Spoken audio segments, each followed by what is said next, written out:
नमस्कार, दिल्ली न्यूज में आपका बहुत बहुत स्वागत है। चलिए देखते हैं आज की 25 फटाफट काम की और महत्वपूर्ण बड़ी खबरों को। पर इससे पहले वीडियो को लाइक करना बिल्कुल ना भूलें। आप आज जारी करेगी अपना घोषणा पत्र। आम आदमी पार्टी आज अपना घोषणा पत्र जारी करेगी। दिल्ली विधानसभा चुनाव से पहले अरविंद केजरीवाल आज कई बड़ी घोषणाएं कर सकते हैं, क्योंकि बीजेपी अपना घोषणा पत्र 3 पार्ट में जारी कर चुकी है। बता दें कि राजधानी दिल्ली में 5 फरवरी को मतदान होना है और चुनाव का परिणाम 8 फरवरी को आएगा। वहीं चुनाव के लिए तीनों प्रमुख पार्टियों ने पूरी ताकत झोंक रखी है। नई सरकार में मनीष सिसोदिया ही होंगे डिप्टी सीएम, केजरीवाल ने किया ऐलान। दिल्ली के जंगपुरा में जनसभा के दौरान आप के संयोजक अरविंद केजरीवाल ने बड़ा ऐलान कर दिया। उन्होंने कहा कि नई सरकार में मनीष सिसोदिया ही दिल्ली के उप मुख्यमंत्री होंगे। जंगपुरा में एक सार्वजनिक रैली को संबोधित करते हुए अरविंद केजरीवाल ने कहा कि हर कोई कह रहा है कि आप दिल्ली में सरकार बनाएंगे।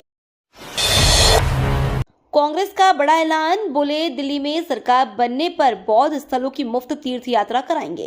कांग्रेस ने दिल्ली में आगामी विधानसभा चुनावों में पार्टी की जीत होने पर बौद्ध स्थलों की मुफ्त तीर्थ यात्रा कराने का ऐलान किया है। उत्तर पश्चिम दिल्ली से कांग्रेस के पूर्व सांसद उदित राज ने कहा कि दिल्ली में अभी बौद्ध स्थलों की तीर्थ यात्रा के लिए कोई योजना नहीं है। उन्होंने ऐलान किया कि राष्ट्रीय राजधानी में कांग्रेस की सरकार बनने पर बौद्ध स्थलों के लिए मुफ्त तीर्थ यात्रा शुरू की जाएगी। चुनावी माहौल में शराब की बिक्री पर पैनी नजर, विधानसभा चुनाव के मद्देनजर जारी किए गए आदेश। दिल्ली एक्साइज डिपार्टमेंट ने विधानसभा चुनाव के मद्देनजर शराब की बिक्री पर पहरा लगा दिया है। चुनाव में शराब का गलत इस्तेमाल ना हो सके, इसको ध्यान में रखते हुए एक्साइज डिपार्टमेंट ने दिल्ली में शराब की दुकानों, होटलों, पब, बार आदि में मास बुकिंग पर रोक लगा दी है। जब तक मॉडल कोड ऑफ कंडक्ट रहेगा तब तक कूपन बेस्ड शराब की बिक्री भी नहीं होगी। इसके अलावा विभाग ने अपना कंट्रोल रूम भी शुरू कर दिया ताकि शराब को लेकर किसी समस्या के लिए कॉल कर सके। दिल्ली में गुजरात पुलिस की तैनाती पर केजरीवाल ने उठाए सवाल। आम आदमी पार्टी के मुखिया और दिल्ली के पूर्व सीएम अरविंद केजरीवाल ने बेहद चौंकाने वाला दावा किया। उन्होंने एक्स पर पोस्ट में कहा कि दिल्ली से चुनाव आयोग ने पंजाब पुलिस हटाकर गुजरात पुलिस तैनात कर दी है। ये चल क्या रहा है? केजरीवाल के इस दावे पर जल्दी दिल्ली पुलिस के शीर्ष सूत्रों ने स्पष्टीकरण दिया। सूत्रों ने बताया कि दिल्ली में सुरक्षा कर्मियों की 220 कंपनियां पहुंची हैं, जिनमें CRPF, BSF, SSB, ITBP, CISF और आरपीएफ की कंपनियां शामिल हैं। दिल्ली में एक नहीं लगातार 2 पश्चिमी विक्षोभ देंगे दस्तक, बारिश की है संभावना। मौसम विभाग की माने तो एक के बाद एक लगातार 2 पश्चिमी विक्षोभ पश्चिमी हिमालयी क्षेत्र को प्रभावित करने वाले हैं। पहला पश्चिमी विक्षोभ 29 जनवरी से, जबकि दूसरा 1 फरवरी से एक्टिव होगा। इनके प्रभाव से 29 जनवरी से 1 फरवरी के दौरान पश्चिमी हिमालयी क्षेत्र में छिटपुट बारिश और बर्फबारी होने की संभावना है, जबकि 30 जनवरी से 1 फरवरी के दौरान समीपवर्ती मैदानी इलाकों में हल्की बारिश का अनुमान है। नीट यूजी परीक्षा पैटर्न में बड़ा बदलाव, ऑप्शनल प्रश्न हटाए गए। नेशनल टेस्टिंग एजेंसी ने मेडिकल प्रवेश परीक्षा नीट यूजी के एग्जाम पैटर्न में बड़ा बदलाव किया है। एनटीए ने घोषणा की है कि अब नीट यूजी परीक्षा के प्रश्न पत्र का पैटर्न और समय अवधि कोविड महामारी से पहले वाले हो जाएंगे। अब कोई सेक्शन बी नहीं होगा। कोविड-19 महामारी के दौरान नीट यूजी पेपर में जो ऑप्शन प्रश्न जोड़े गए थे उन्हें अब हटा दिया गया है। अब नीट परीक्षा में कुल 180 प्रश्न अनिवार्य होंगे। इसके अलावा परीक्षा की समय सीमा भी घटाकर 3 घंटे कर दी गई है। अरविंद केजरीवाल ने कहा, केंद्र सरकार ने माफ कर दिया 10 लाख करोड़ का कर्ज। दिल्ली विधानसभा चुनाव के बीच आम आदमी पार्टी के राष्ट्रीय संयोजक अरविंद केजरीवाल ने बड़ा दावा कर दिया है। उन्होंने कहा है कि बीजेपी की केंद्र सरकार ने अपने कुछ करीबी लोगों का 10 लाख करोड़ का कर्ज माफ कर दिया है। उन्होंने कहा, एक शख्स के तो 46,000 करोड़ माफ कर दिए गए हैं। 400 से 500 लोगों के ऊपर सारा खजाना उड़ाया जा रहा है।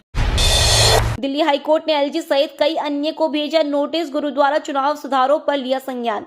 दिल्ली हाईकोर्ट ने दिल्ली सिख गुरुद्वारा प्रबंधक समिति की चुनावी प्रक्रिया में सुधार में लंबे समय से की जा रही निष्क्रियता पर चिंता जताने वाली याचिका के जवाब में गुरुद्वारा चुनाव निदेशालय, उपराज्यपाल व अन्य प्रतिवादियों को नोटिस जारी किया है। गृह मंत्री अमित शाह ने आपको बताया अवैध आमदनी वाली पार्टी, कहा केजरीवाल ने सिर्फ भ्रष्टाचार किया। केंद्रीय गृह मंत्री अमित शाह ने रविवार को दिल्ली के नरेला में बैठक संबोधित की। इस दौरान अमित शाह ने आम आदमी पार्टी को अवैध आमदनी वाली पार्टी बताया।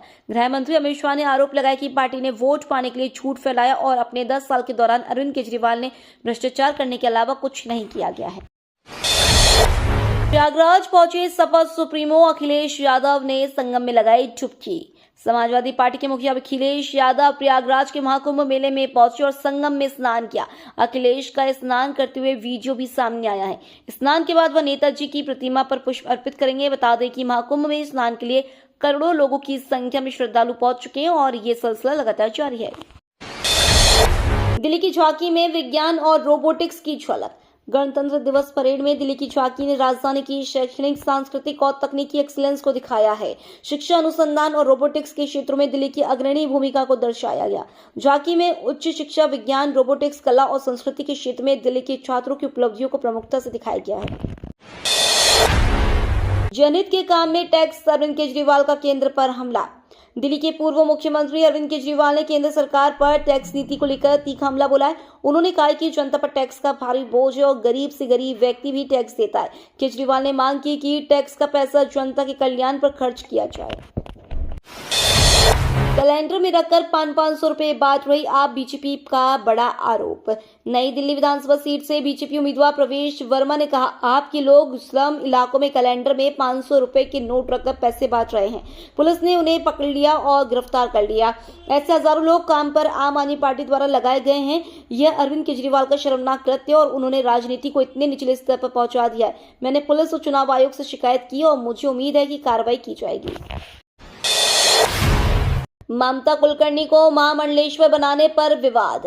ममता कुलकर्णी को किन्नर अखाड़े का महामंडलेश्वर बनाने पर कई संतों ने नाराजगी जताई है। शांभवी पीठ के पीठाधीश्वर श्री स्वामी आनंद स्वरूप महाराज ने कहा कि किन्नर अखाड़े को मान्यता देकर पिछले कुंभ में महापाप हुआ था। ममता का विषय बहुत घातक और धर्म के खिलाफ है। वहीं अखाड़ा परिषद के अध्यक्ष रविंद्र पुरी ने कहा, ममता को बहुत बहुत आशीर्वाद और साधुवाद, वैराग्य कभी भी आ सकता है।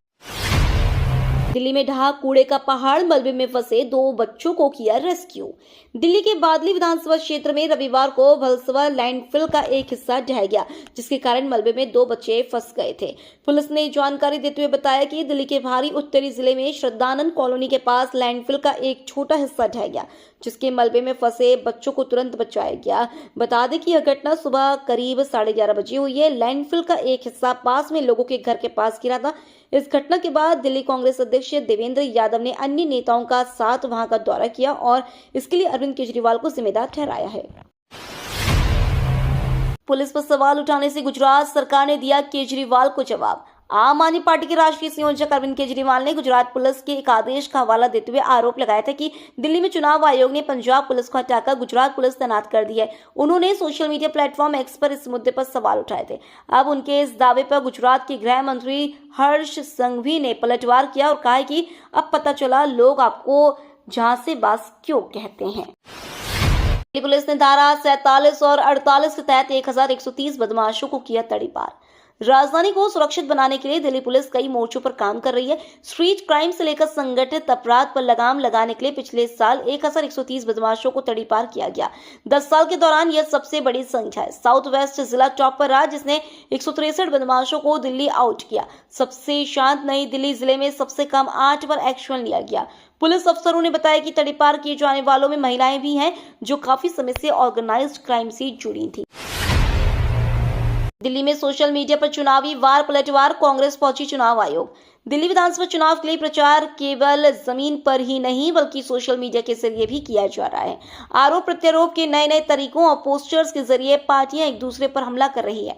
शनिवार को भी एक ऐसा वाकया सामने आया जब आम आदमी पार्टी ने सोशल मीडिया प्लेटफॉर्म एक्स पर एक फोटो पोस्ट किया, जिसमें बीजेपी और कांग्रेस के नेताओं पर निशाना साधते हुए बेईमान बताने की कोशिश की। रमेश बिधूड़ी ने कहा, केजरीवाल ने भी मान लिया दिल्ली में बीजेपी की सरकार आ रही है। दिल्ली विधानसभा चुनाव को लेकर राजनीतिक पारा काफी गर्म है। सभी पार्टियों ने अपने अपने उम्मीदवारों को जिताने के लिए पूरी ताकत झोंक दी है। इस बीच कालकाजी विधानसभा सीट से मुख्यमंत्री आतिशी के खिलाफ चुनाव लड़ रहे बीजेपी के उम्मीदवार रमेश बिधूड़ी ने दावा कर दिया है कि अरविंद केजरीवाल ने भी मान लिया कि दिल्ली में बीजेपी की सरकार आ रही है। राघव चड्ढा ने बीजेपी पर लगाया सरकारी मशीनरी के दुरुपयोग का आरोप। दिल्ली विधानसभा क्षेत्र में चुनाव प्रचार कर रहे आम आदमी पार्टी के कार्यकर्ताओं को भाजपा के दबाव में आकर दिल्ली पुलिस द्वारा थाने में बैठाने पर पार्टी ने कड़ी आपत्ति जताई। मामले की जानकारी मिलते ही आपके वरिष्ठ नेता और राज्यसभा सांसद डॉक्टर संदीप पाठक और राघव चड्ढा समेत कई नेता पार्लियामेंट स्ट्रीट थाने पहुंच गए। आप नेताओं का कहना है कि उन्होंने पुलिस से कार्यकर्ताओं को थाने लाने की वजह पूछी तो पुलिस के पास कोई जवाब नहीं था। सीएम आतिशी ने गोविंदपुरी में की पदयात्रा, राजीव गांधी कॉलोनी में किया जनसभा को संबोधित। दिल्ली विधानसभा चुनाव के मद्देनजर आम आदमी पार्टी की वरिष्ठ नेता और दिल्ली की मुख्यमंत्री आतिशी ने रविवार को गोविंदपुरी गली नंबर 9 से 13 में पदयात्रा की। पदयात्रा में जनता ने बढ़ चढ़कर हिस्सा लिया और आगामी चुनाव में आपको समर्थन देने का वादा किया।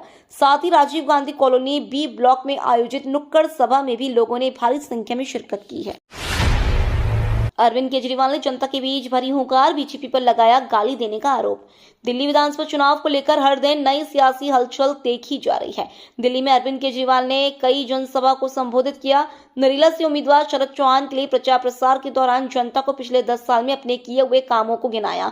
अरविंद केजरीवाल ने कहा कि अगर 5 फरवरी को जनता ने गलत बटन दबाया तो दिल्ली की हालत खराब हो जाएगी। गणतंत्र दिवस पर भारत ने दिखाई ताकत। कर्तव्य पथ पर आयोजित गणतंत्र दिवस के मुख्य समारोह में इस बार आधुनिकता के साथ साथ आत्मनिर्भरता पर जोर दिया गया। गणतंत्र दिवस समारोह में इंडोनेशिया के सैनिकों का मार्चिंग दस्ता और इंडोनेशियाई सैनिक म्यूजिक बैंड भी शामिल हुए। इस बार गणतंत्र दिवस समारोह के मुख्य अतिथि इंडोनेशिया के राष्ट्रपति प्रबोवो सुबियांतो थे। भारत मोबिलिटी एक्सपो में दिखा मेक इन इंडिया का असर। भारत मोबिलिटी एक्सपो में कंपनियों ने मेक इन इंडिया का पूरा असर दिखाई दिया। कंपनियों ने अपने अपने तरीके से मेक इन इंडिया तकनीक को दिखाया। टायर निर्माता कंपनी राल्सन टायर्स को भारत मोबिलिटी ग्लोबल एक्सपो में भारतीय कमर्शियल टायर बाजार में प्रवेश की घोषणा करते हुए गर्व हो रहा है। यह रणनीतिक विस्तार राल्सन के लिए एक महत्वपूर्ण मील का पत्थर है, क्योंकि कंपनी साइकिल टायर में अग्रणी होने से ऑटोमोटिव और वाणिज्य टायर दोनों क्षेत्रों में एक मजबूत खिलाड़ी बन गई है। ये तो थी आज की बड़ी खबरें। रोजाना ऐसी ही सबसे पहले अपडेट पाने के लिए चैनल को सब्सक्राइब करना बिल्कुल ना भूलें। धन्यवाद।